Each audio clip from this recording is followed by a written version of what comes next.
दूसरे नंबर पर गुरु होता है उसका पिता, तीसरे नंबर पर उसका गुरु होता है उसका शिक्षक, और चौथे नंबर पर गुरु होता है सतगुरु। सतगुरु का नंबर आखिरी में आता है, सतगुरु का नंबर पहले नहीं आया।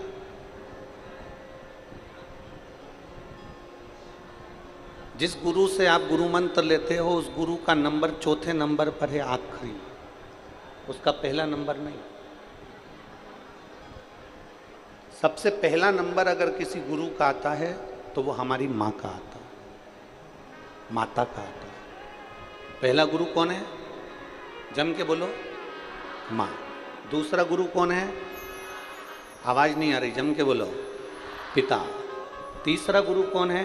शिक्षक, जिसने तुम्हें पढ़ाया, जिसने तुम्हें विद्याध्ययन कराया, तुम्हारी बुद्धि का विकास करा। तीसरे नंबर का गुरु है शिक्षक, और चौथे नंबर पर जो गुरु आता है वो होता है सतगुरु, आखिरी है। पर अभी जो वर्तमान की स्थिति देखी जा रही है, अभी जो वर्तमान का समय देखा जा रहा है, इस समय में लोग जो चौथे नंबर का गुरु है उसको पहले नंबर पर ले आए, और जो पहले नंबर का गुरु है उसे चौथे नंबर पर पहुंचा दिया।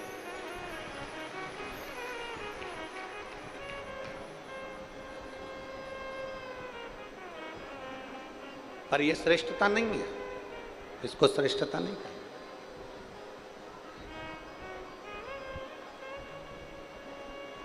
चौथे नंबर का गुरु है सतगुरु, और पहले नंबर का गुरु है हमारे घर में रहने वाली बुजुर्ग माँ। पहले नंबर का गुरु है हमारे घर की माता। आज दुनिया के लोगों ने चौथे नंबर के गुरु को पहले नंबर पर लिया है और पहले नंबर के गुरु को चौथे नंबर पर बिठा दिया। आज के जमाने में कोई गुरु आया तो उसको तो लड्डू खाने को मिल जाएगा, पेड़ा खाने को मिल जाएगा। कोई गुरु आया तो उसका तो बहुत सम्मान हो जाएगा, पर घर में जो पहले नंबर का गुरु है माँ और दूसरे नंबर का जो गुरु है पिता, उसका आदर नहीं हो पाता। पर शिव महापुराण की कथा में सबसे पहला आदर अगर किसी का बताया है तो वो अपने माता और पिता का बताया।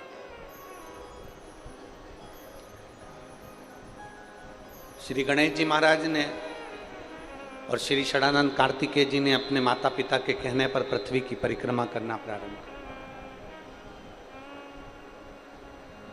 पृथ्वी की परिक्रमा कर रहे। भगवान श्री गणेश जी महाराज और षडानंद कार्तिकेय जब पृथ्वी की परिक्रमा करने के लिए जाते हैं तो षडानंद कार्तिकेय तो मोर पर बैठकर पूरी पृथ्वी का भ्रमण करते हैं, परिक्रमा करते हैं।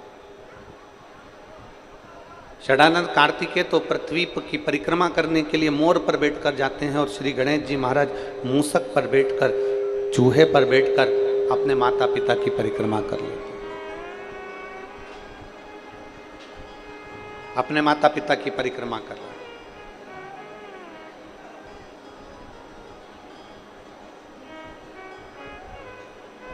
अब माता पिता की परिक्रमा कर रहे हैं मतलब माता पिता का आदर कर रहे हैं, मतलब माता पिता का सम्मान कर रहे हैं, माता पिता को आदर प्रदान कर रहे हैं।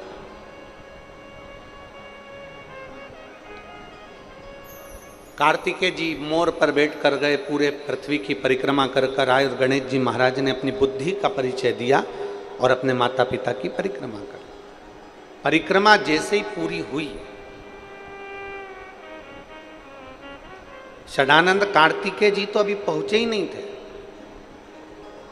और गणेश जी महाराज ने अपने माता पिता की परिक्रमा कर ली, और परिक्रमा करते से ही भगवान शंकर जी ने उन्हें वर प्रदान कर दिया कि तू प्रथम गिनती में आए।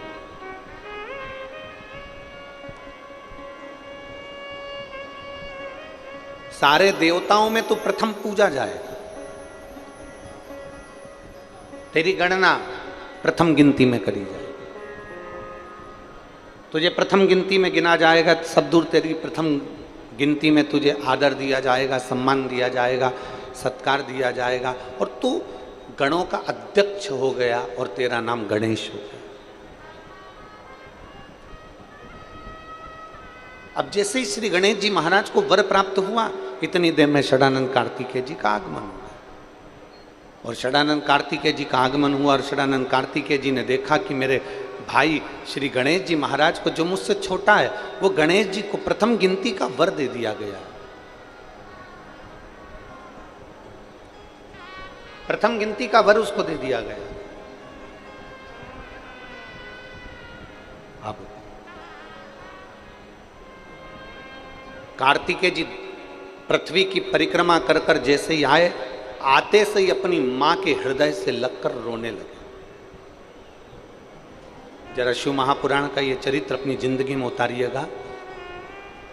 कई लोगों के मन में एक प्रश्न आता है कि शंकर जी की पूरी परिक्रमा क्यों नहीं होती, भगवान देवादिदेव महादेव की परिक्रमा क्यों नहीं लगाई जाती, भगवान शंकर की परिक्रमा पूरी क्यों नहीं करी जाती, आधी परिक्रमा कर कर वापिस क्यों लौट आते हैं।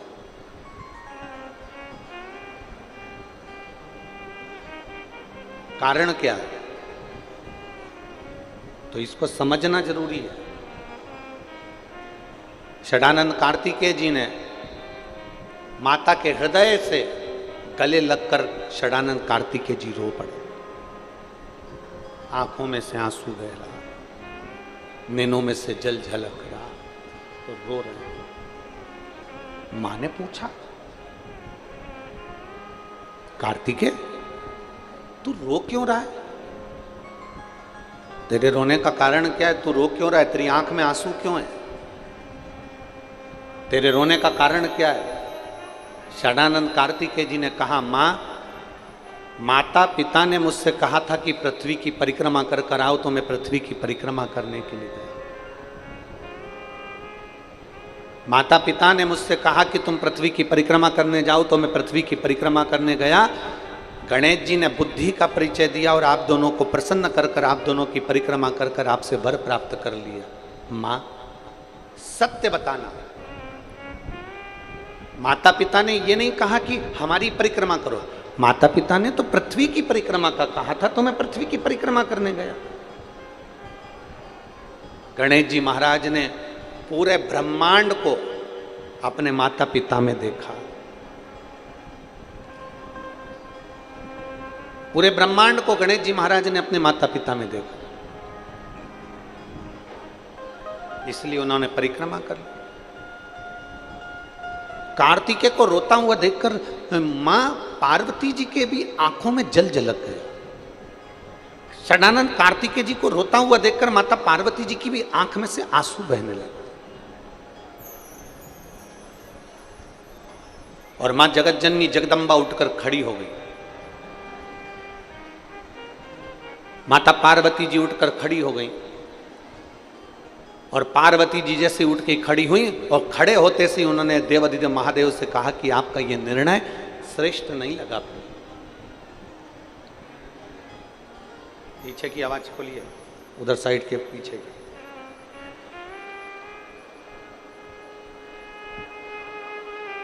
माता पार्वती जी उठकर खड़ी हो गई और माता पार्वती जी जब उठकर खड़ी हुई और खड़े होते से माता पार्वती जी ने देवादिदेव महादेव से कहा कि ये तुम्हारा निर्णय अच्छा नहीं।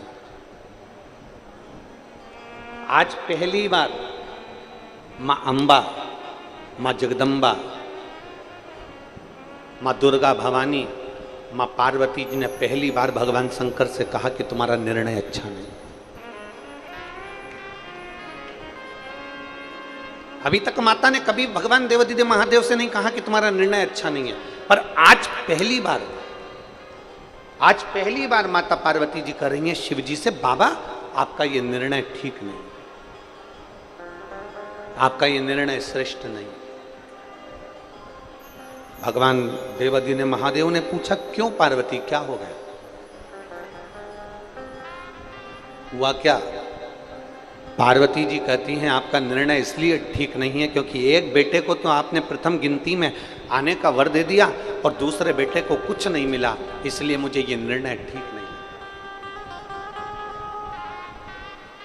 एक मां की वात्सल्यता क्या होता है? एक माता का स्नेह क्या होता है? कई बहुएं कह देती हैं कि हमारी सासू माँ अपने अपने पतियों से कह देती हैं, तुम्हारी माता जी तुम्हारा ध्यान नहीं देती, जेठ जी का ध्यान देती है। जेठानी कहती है, देख लो तुम्हारी मम्मी को, देख लो तुम्हारी महतारी को।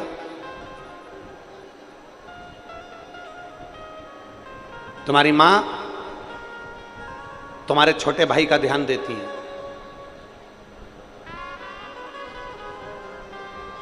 पर ईमानदारी की बात तो यह है, मां कभी अपने बच्चों में भेद नहीं करती है। मां अपने बच्चों को बराबर का दूध पिलाती है और बराबर की परवरिश करती है। मां की जिंदगी में कभी भेद नहीं होता। मां भेद नहीं करती। मां ने कभी भेद करा ही नहीं।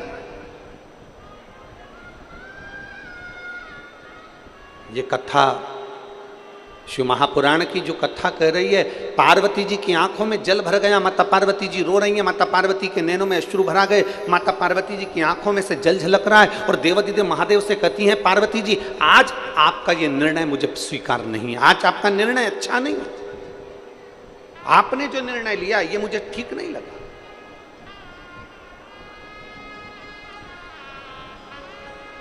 आज आपका ये निर्णय मुझे स्वीकृत नहीं है। शंकर भगवान ने पूछा, क्यों? मेरे निर्णय में कमी क्या रह गई? मैंने तो जो निर्णय दिया सही निर्णय दिया, मैंने गणेश जी को प्रथम गिनती में दे दिया, और क्या चाहिए? पार्वती जी कहती हैं, गणेश जी ने बुद्धि का परिचय दिया, पर तुम्हारे पुत्र षडानंद कार्तिकेय ने तो परिक्रमा लगाई है ना। षडानंद कार्तिकेय ने तो पूर्ण परिक्रमा करी है, तो उसको भी तो कोई वर मिलना था, उसको भी तो वर देना था।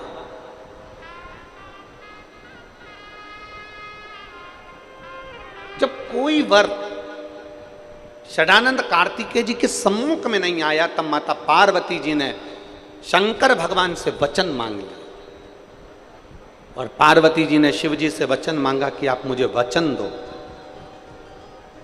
कि आज के बाद आपकी कभी पूरी परिक्रमा नहीं होगी। आज के बाद आपकी कभी पूर्ण परिक्रमा नहीं होगी।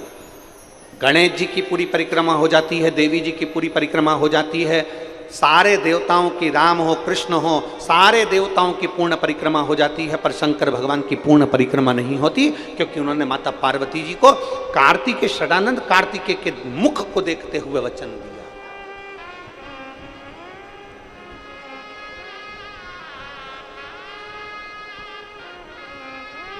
प्रभु, गणेश जी को तो आपने प्रथम गिनती में दे दिया, अब षडानंद कार्तिकेय को प्रथम गिनती में कैसे दोगे? ऐसा क्या करा शंकर भगवान ने कि षडानंद कार्तिकेय को भी प्रथम गिनती में दे दिया? तो कहा, जो घर के अंदर पूजन में, स्मरण में, अनुष्ठान में, पाठ में, शुभ कार्य में, सारे अच्छे कार्य में अगर प्रथम गिनती में गणेश जी को गिना जाएगा, तो उसी प्रथम गिनती में जो कलश रखाएगा, उस कलश के ऊपर जो श्रीफल रखाएगा, वो श्रीफल भी षडानंद कार्तिकेय के भाव से ही प्रथम गिनती का मान्य होगा।